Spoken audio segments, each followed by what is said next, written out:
Hello dear students, मैं अभिषेक भारद्वाज आप सभी का स्वागत करता हूं अपने यूट्यूब चैनल पर। लास्ट वीडियो में अपन ने मेल रिप्रोडक्टिव सिस्टम यानी कि नर जनन तंत्र के मुख्य जननांग या प्राइमरी सेक्स ऑर्गन, जिन्हें हम प्राथमिक जननांग भी कह सकते हैं, वृषण के बारे में बात की थी, जिसमें अपन ने आकार, आमाप, शेप, साइज़, इसके अलावा उसकी आंतरिक संरचना आदि सब के बारे में अपन ने चर्चा की थी। नर जनन तंत्र के अन्य भागों के बारे में आज अपन यहाँ चर्चा करने जा रहे हैं, जिसमें सबसे पहले अपन बात करेंगे अधिवृषण यानी कि एपिडिडाइमिस।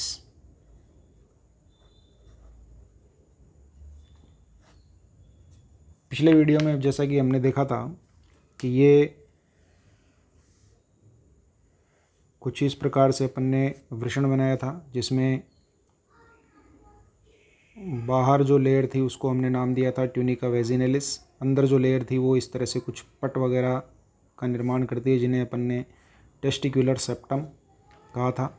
और इनमें यहाँ के इस तरह से सेमिनिफेरस ट्यूब्यूल यानी कि शुक्रजनन नलिकाएं पाई जाती हैं, जो मर्ज होकर के यहाँ वृषण जालक यानी कि रेटे टेस्टिस का निर्माण करती हैं। हिंदी में आप याद रख सकते हैं वृषण जालक। फिर उसके बाद में यहाँ से कुछ नलिकाएं निकलती हैं, जो इनकी संख्या चूँकि बहुत ज़्यादा होती है, लगभग 900 के आसपास, जो यहाँ आकर के काफ़ी कम हो जाती हैं। और इस प्रकार से यहाँ से जो नलिकाएं निकलती हैं उनको हमने नाम दिया था वासा इफ्रेंशिया यानी कि शुक्रवाहिका। और ये आगे जा कर के और भी अत्यधिक कुंडलित होती हैं, जो कुछ इस प्रकार से एक संरचना का निर्माण करती हैं। जैसा कि मैं यहाँ बना देता हूँ, कुछ इस प्रकार से एक संरचना का निर्माण करती हैं, जो कि हाईली कॉइल्ड स्ट्रक्चर होती है कुछ इस प्रकार से। ये जो पार्ट है ये वृषण के, जैसे कि अपन यहाँ बनाते हैं इस प्रकार से, पोस्टीरियर पार्ट यानी कि पीछे की तरफ इस प्रकार से लगा हुआ रहता है, यूँ इस प्रकार से ये है और इस प्रकार से। तो ये जो पार्ट है ये कहलाता है एपिडिडाइमिस। इस एपिडिडाइमिस को अपन एक अलग डायग्राम में यहाँ बना लेते हैं, जैसे कि ये वृषण और कुछ इस प्रकार से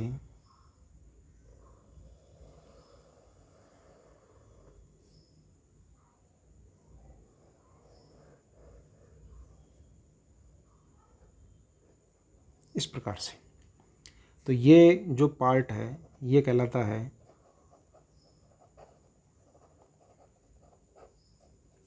अधिवृषण या एपिडिडाइमिस, और ये है वृषण यानी कि टेस्टिस।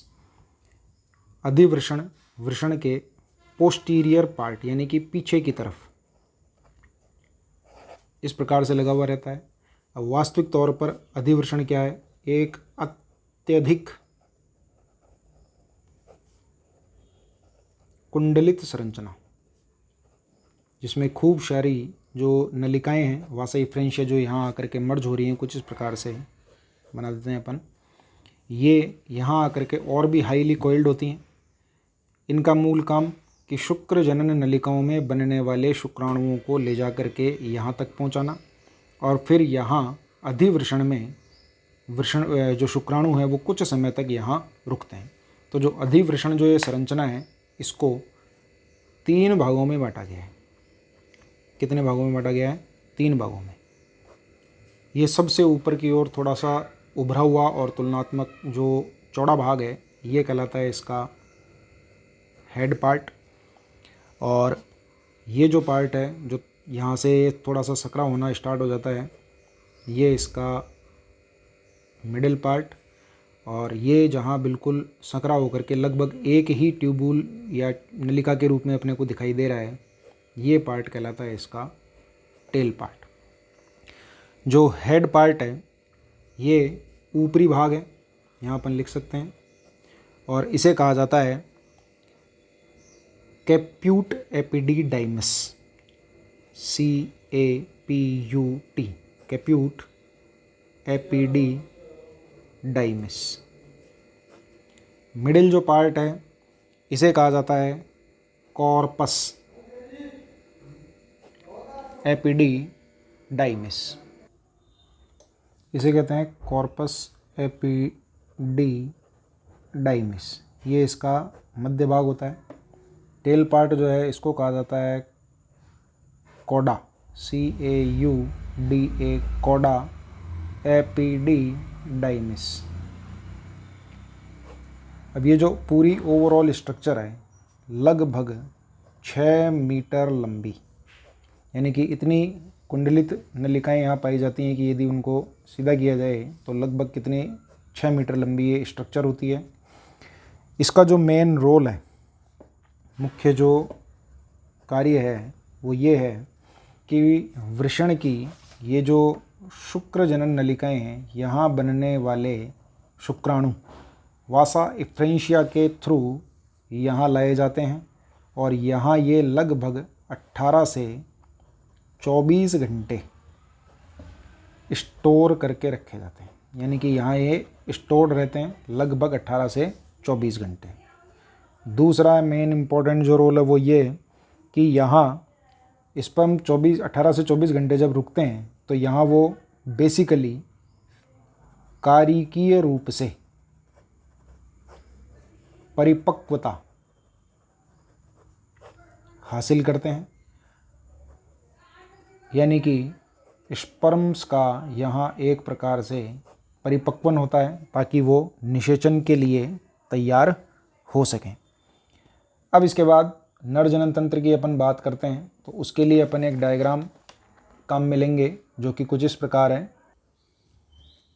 ये है मानव का नर जनन तंत्र, जिसमें आप देख सकते हैं कि ये 2 टेस्टिस मैंने शो किए हैं। हालांकि जो स्क्रोटम है या जो वृषण कोश है वो कुछ एकदम बिल्कुल एक पर्टिकुलर सेप्टम और एक साथ होते हैं, लेकिन डायग्राम को इजीली समझने के लिए इनको थोड़ा सा दूर दूर अपन ने यहाँ बनाया है। तो सबसे बाहर की तरफ ये जो आप देख रहे हैं ये स्क्रोटम यानी कि वृषण कोश है। अंदर ये जो संरचना है ये वृषण है और ये डार्क शेड में जो इस तरफ शो किया गया है, अच्छा उसके नीचे की तरफ ये जो पोर्शन दिखाया गया है ये अपना गुबर्नेकुलम, जिसकी सहायता से वृषण फिक्स रहते हैं। और ये जो ऊपरी भाग जो उभारयुक्त संरचना वृषण के यहाँ जो दिखाई गई है पिंक कलर में, ये है अधिवृषण या एपिडिडाइमिस, जिसको अभी अपन ने पढ़ा है। यहाँ एपिडिडाइमिस जो है वो हाईली कॉइल्ड स्ट्रक्चर होती है, जो बाद में यहाँ नीचे की तरफ इस प्रकार से जब ये निकलती है तो यहाँ ये इग्वाइनल जो ट्यूब्यूल होती है उसकी सहायता से ये बाहर की ओर निकलती है और उदर गुहा में यानी कि एब्डोमिनल कैविटी में अंदर प्रवेश कर जाती है। तो यहाँ टेस्टिस से निकलने वाली जो एपिडिडाइमिस में यानी कि अधिवृषण में प्रवेश करने वाली वो होती है वासा इफ्रेंशिया और ये होती है वासा डिफ्रेंशिया या वासा डिफरेंस, वासा डिफरेंस। शुक्रवाहिनी भी लिख सकते हो आप इसको। ये शुक्रवाहिनी यहाँ इस तरह से पोस्टीरियर पार्ट से होती हुई एब्डोमिनल कैविटी में एंटर करती है और यहाँ जो आपको ये पर्पल कलर में ये जो स्ट्रक्चर आपको शो किया गया है ये है मूत्राशय यानी कि यूरिनरी ब्लैडर। यहाँ लिख सकते हैं अपन यूरिनरी ब्लैडर। और यूरिनरी ब्लैडर जिसमें यूरिन स्टोर रहता है, ये नीचे यहाँ इस प्रकार से ये जो दिखाई दे रही है इतनी स्ट्रक्चर ये वाला पोर्शन ये कहलाता है मूत्रवाहिनी यानी कि यूरिथ्रा। इसको आप लिख सकते हैं मूत्र वाहिनी। अब अगर अपन यहाँ ध्यान से देखते हैं तो ये जो वासा डिफरेंस है ये जैसे ही एब्डोमिनल कैविटी में एंग्वाइनल ट्यूब्यूल की सहायता से एंटर करती है तो ये मूत्राशय के पास जाकर के एक लूप लाइक स्ट्रक्चर बनाती है कुछ इस तरह से, ये आपको दिखाई दे रहा होगा। और ये लूप लाइक स्ट्रक्चर निकलते हुए मूत्राशय के सहारे मूत्र वाहिनी में जाकर के मर्ज हो जाती है। जो एक वृषण से आने वाली वो इस तरफ और दूसरे वृषण से आने वाली इस तरफ। अब यहाँ आप देखेंगे तो ये एक प्रकार से जंक्शन पॉइंट बन गया दूसरी बात ये कि यहाँ इसमें प्रवेश करने से ठीक पहले ये जो शुक्रवाहिनी है इसमें एक उभार युक्त संरचना कुछ इस प्रकार की ये जो आपको देखने को मिल रही है ये उपस्थित होती है और इसे कहा जाता है एम्प्यूला। इसे आप लिख सकते हैं एम्प्यूला। और इस एम्प्यूला से कनेक्टेड रहती है एक स्ट्रक्चर ग्लैंडुलर स्ट्रक्चर होती है। इसे कहा जाता है शुक्राशय या सेमिनल वेसिकल। ये होता है शुक्राशय, इंग्लिश में आप याद रखें सेमिनल वेसिकल। तो यहाँ आप ध्यान देंगे कि ये जो जगह है यहाँ से लेकर के यहाँ तक एम्प्यूला वाले पार्ट तक ये कहलाती है शुक्र वाहिनी। लेकिन एम्प्यूला वाले पार्ट जहाँ से ये मर्ज होती है शुक्राशय में, तो शुक्राशय से यहाँ से इस एम्प्यूला के पार्ट से यहाँ से लेकर यूरिथ्रा यानी कि मूत्र वाहिनी में एंटर करने के दौरान या मर्ज होने के दौरान इसके अंदर जो समेकित हो रही है यहाँ तक का जो ये लंबाई जो है पूरी की पूरी ये कहलाती है इजैकुलेटरी डक्ट। यहाँ से लेकर के यहाँ तक, इधर मैं इस साइड लिख देता हूँ इसको आप लिख सकते हैं हिंदी में स्खलन नलिका या स्खलन वाहिनी, इजैकुलेटरी डक्ट। अब दूसरी बात कि यहाँ से स्पर्म आते हैं। सेमिनल वेसिकल जो भी प्रोडक्ट बनाता है या ग्लैंडुलर स्ट्रक्चर है ये भी अपना जो सिक्रेशन है स्राव है वो यहाँ एम्पुला में छोड़ता है। तो शुक्राणु और यहाँ से छोड़ा गया स्राव ये सब मिल करके यहाँ जाते हैं। तो यहाँ अगर अपन देखें तो ये इजैकुलेटरी डक्ट के मिक्स होने के बाद चूँकि अब यहाँ तक का जो पाथवे यानी कि इसमें यूरिन भरा हुआ रहता है, मूत्रवाहिनी में केवल मूत्र निकल कर के आएगा, लेकिन इजैकुलेटरी डक्ट के संयोजित होने के पश्चात ये जो पूरी की पूरी नलिका है अब इसमें यूरिन भी आएगा और स्पर्म्स भी आएंगे। तो इस ये जो नलिका है इसको कहा जाता है यूरिनो जेनिटियल डक्ट।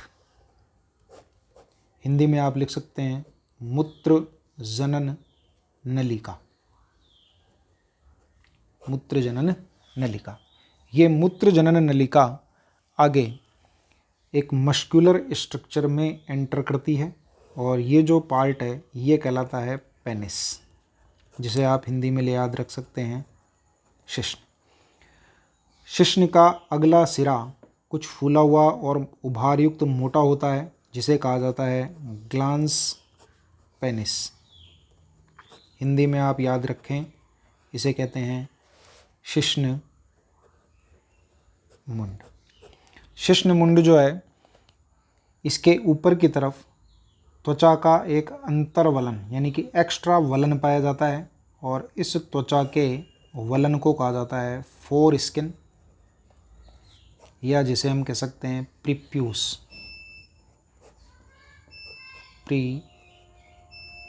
प्यूस यहाँ लिख सकते हो आप याद रखने के लिए, त्वचा का अतिरिक्त वलन पाया जाता है। शिश्नमुंड वाला जो पार्ट है ये हाईली सेंसिटिव यानी कि अत्यधिक संवेदनशील होता है। यहाँ ये जो मूत्र जनन नलिका आ रही है ये यहाँ आकर के खुलती है जिसे कहा जाता है यूरिनो जेनिटियल अपर्चर, जिसे आप हिंदी में याद रखें मूत्र जनन छिद्र। कोइटस के दौरान यहीं से ही स्पर्म्स इंसेमिनेशन की प्रोसेस को कंप्लीट करते हैं। फीमेल रिप्रोडक्टिव पार्ट का जो योनि भाग है या जो वेजाइना वाला जो पार्ट है वहाँ स्पर्म्स छोड़े जाते हैं और इसी के थ्रू यूरिन पास किया जाता है बॉडी से। तो यहाँ इसे कहा जाता है मूत्र जनन छिद्र, जो कि एक दरार नुमा यानी कि सिल्ट लाइक स्ट्रक्चर के रूप में देखने को मिलता है। यानी कि ये गोलाकार नहीं होता, ये कुछ इस प्रकार का यानी कि सिल्ट लाइक स्ट्रक्चर के रूप में अपने को देखने को मिलता है। तो यहाँ अगर जो मूल बात है ध्यान देने की वो ये है कि शुक्र वाहिनी निकल करके इजैकुलेटरी डक्ट भी बनाती है। एम्पुला पार्ट होता है जहाँ इस प्रकार से ग्लैंडुलर स्ट्रक्चर के रूप में सेमिनल वेसिकल इस प्रकार से यहाँ जुड़ा हुआ रहता है, जिसमें सीमन से रिलेटेड जो भी पार्ट है वो यहाँ इसके द्वारा संश्लेषित किया जाता है और स्पर्म के साथ मिक्स करके उसको छोड़ा जाता है। अब जो मेन चीज़ है वो ये कि यहाँ इजैकुलेटरी डक्ट, मूत्रवाहिनी और यूरिनोजेनिटियल डक्ट यानी कि मूत्र जनन नलिका, इन के संयोजन स्थल पर डोनट या एक जिसे हम कह सकते हैं रिंग लाइक जो ग्लैंड है वो यहाँ पर अपने को देखने को मिलती है। तो इसकी जो स्ट्रक्चर है कुछ इस प्रकार से होती है, इस प्रकार से। और एक्चुअल स्थिति ये होती है कि जो डायग्राम में हमने ये सब जो शो किया है, ये ग्रंथि जब यहाँ पाई जाती है इस प्रकार से, तो यहाँ जो पीछे के जो संयोजन स्थल या जो नलिकाएं वगैरह हैं ये अपने को देखने को नहीं मिलती, यानी कि ये अपने को एक्चुअल में दिखाई नहीं देती। ये समझने के लिए अपने ने डायग्राम में इस प्रकार से शो किया है। तो ये जो ग्रंथि है, ये जो ग्रंथि है वो कहलाती है प्रोस्टेट ग्रंथि, प्रोस्टेट ग्रंथि। दूसरी बात, जैसे ही ये यूरिनोजेनिटियल डक्ट यानी कि मूत्र जनन नलिका यहाँ प्रवेश करती है तो शिश्न के आधारीय भाग पर यहाँ जोड़े में ग्रंथि और पाई जाती हैं और इन ग्रंथियों को कहा जाता है, यहाँ लिख देता हूँ मैं नीचे की तरफ, काउपर्स ग्रंथि या काउपर्स ग्लैंड।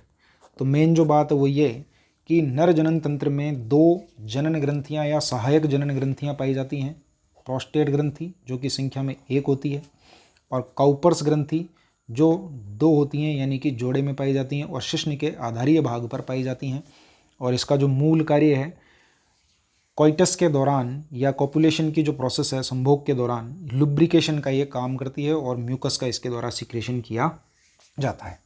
तो अगले वीडियो में ये थी इसकी पूरी की पूरी संरचना, जहाँ शुक्राशय भी 2 होते हैं, मूत्राशय 1 होता है। अच्छा, जो पेयर्स जो स्ट्रक्चर हैं वो अपन यहाँ देखें तो टेस्टिस पेयर में होते हैं, शुक्राशय पेयर में होते हैं, शुक्रवाहिनियाँ पेयर में होती हैं, काउपर्स ग्लैंड पेयर में होती हैं, मूत्राशय 1 होता है, मूत्रवाहिनी 1 होती है, स्खलन वाहिनी ये भी पेयर में होती हैं यानी कि ये 2 होती हैं, लेकिन मूत्र जनन नलिका 1 होती है, शिश्न 1 होता है और काउपर्स ग्रंथि ये यहाँ पर जोड़े में 2 पाई जाती हैं और प्रोस्टेट ग्रंथि भी केवल 1 ही संख्या में देखने को मिलती है।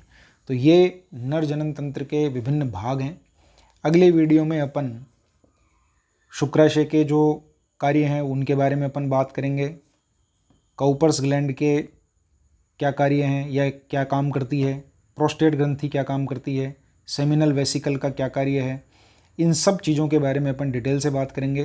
तो ये था नर जनन तंत्र और अगले वीडियो में अपन इसके विभिन्न भागों और उनके कार्यों के बारे में विस्तारपूर्वक चर्चा करेंगे। तो बने रहिए मेरे साथ। Thank you.